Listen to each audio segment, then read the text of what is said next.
my cat over at Cohost. I'm dressed in my gardening best. We're getting ready for Father's Day, which means gotta get the lawn ready. Gonna have a barbecue, and if you're gonna have a barbecue, I highly recommend that you take Brandon's advice. Wackadoo BBQ is award-winning at barbecuing, and he's gonna show us how to take a giant cut of meat called a primal cut and slice it up into smaller pieces. Butchering your own meat is great. It doesn't have to involve killing the animal and then taking it all the way to the end. You can get larger cuts, learn how to butcher it down, and it'll save you money. You'll learn sort of more about the bits and pieces and get a little closer to where your food comes from, which is always great. And just in time for Father's Day, so you can cook your dad that steak so he doesn't have to man the grill. Or if you want him to, you can teach him how you like to eat your steak so that he'll do it right for you. So without further ado, Brandon, let us know how to do the ribeyes. Well, you survived Mother's Day, and now here comes Father's Day. What do dads all like to eat? We love to eat meat. But unfortunately, with the meat shortage, there's not a lot in stock. So today I'm going to show you what I found in the store, which is surprising. Went to cash and carry. They only had one cut of meat left out of the whole entire place. And that was your standing rib roast, or your rib roast, or prime rib, whatever people want to call it. There's 100 different names for it. So I bought it for $6.47 a pound. And when you buy a rib roast, you get a lot of meat. This one is actually, let's see, 15.44 pounds. Well, if you can see that, it was a good find. You know, it's choice. It's not prime grade, but it's still phenomenal. So when you try to buy choice steaks, a ribeye steak, you're anywhere from 10 to 15 pounds for a steak. Why spend double the price right now during this meat crisis when you can just buy a standing rib roast, slice it up yourself, and enjoy some great Father's Day steaks for your dad, for your husband, or whatever. Kids, you should be cooking this for your dads. I'm going to teach you how to just slice it up.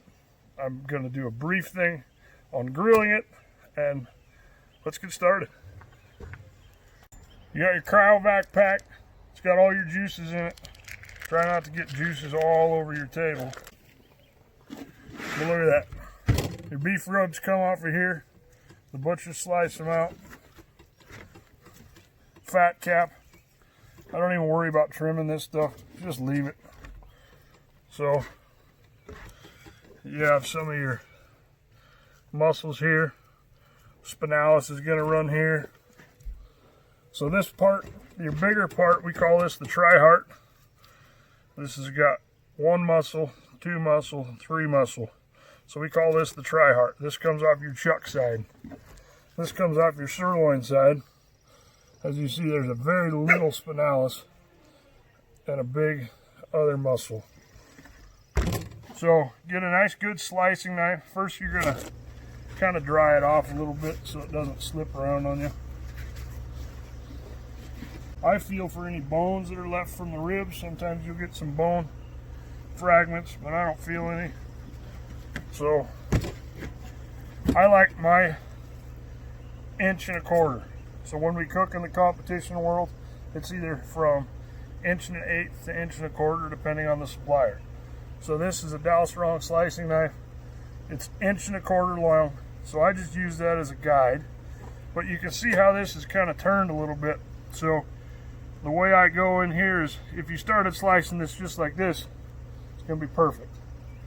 So you start off, line your blade up, turn it up, and make nice slices. Okay?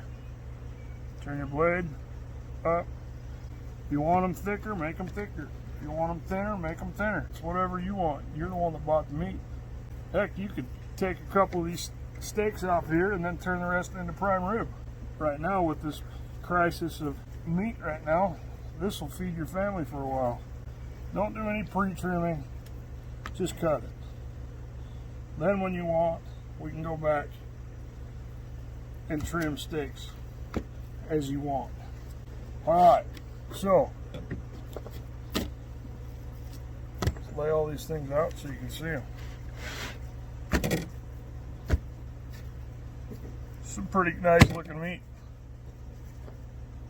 again, it's choice. It's not prime, but it's some pretty good looking steaks.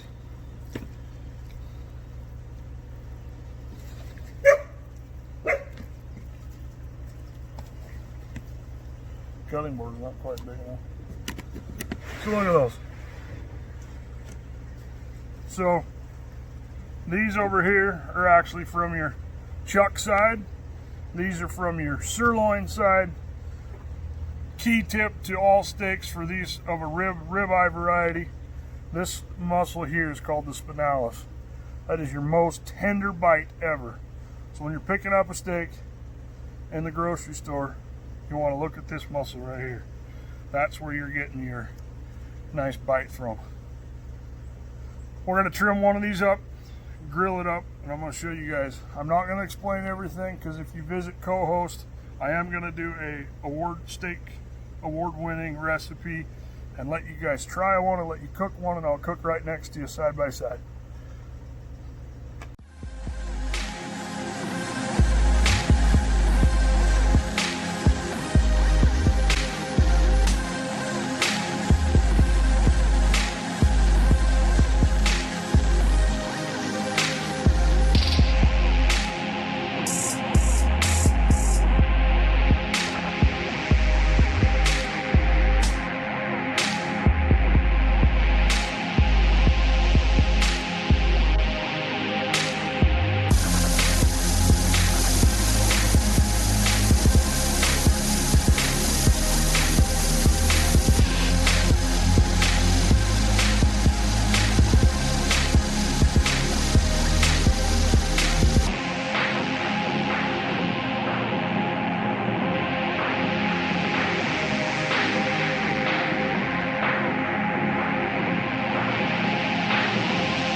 So as you saw, I broke down the prime rib into, I think I counted 12 steaks, 1.25 inches thick.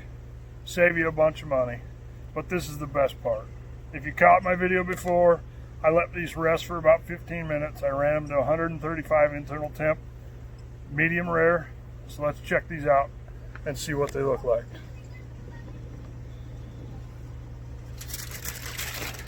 Look at those gorgeous things.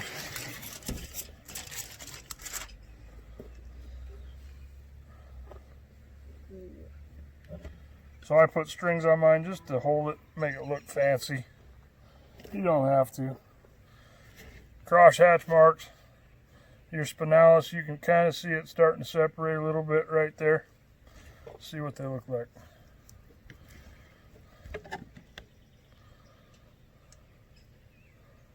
Nice pink color. Let's test it out.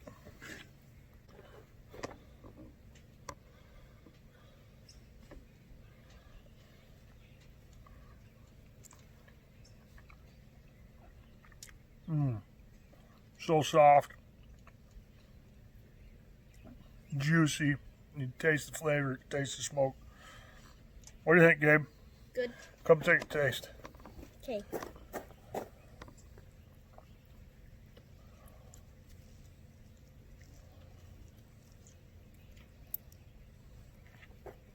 What do you think? Thumbs up? Killer steak, isn't it? Mm-hmm. Hey, save yourself some money during this whole meat fiasco. I saw like 10 of them at cash and carry. They're worth the purchase. I cut mine up. I cooked 2 tonight. I froze the rest. Give us another meal for another night. It's the way to save money. Learn how to butcher your own primal cuts of meat. Give us a look up. Wackadoo BBQ, Instagram, Facebook. We'll see you on the next one.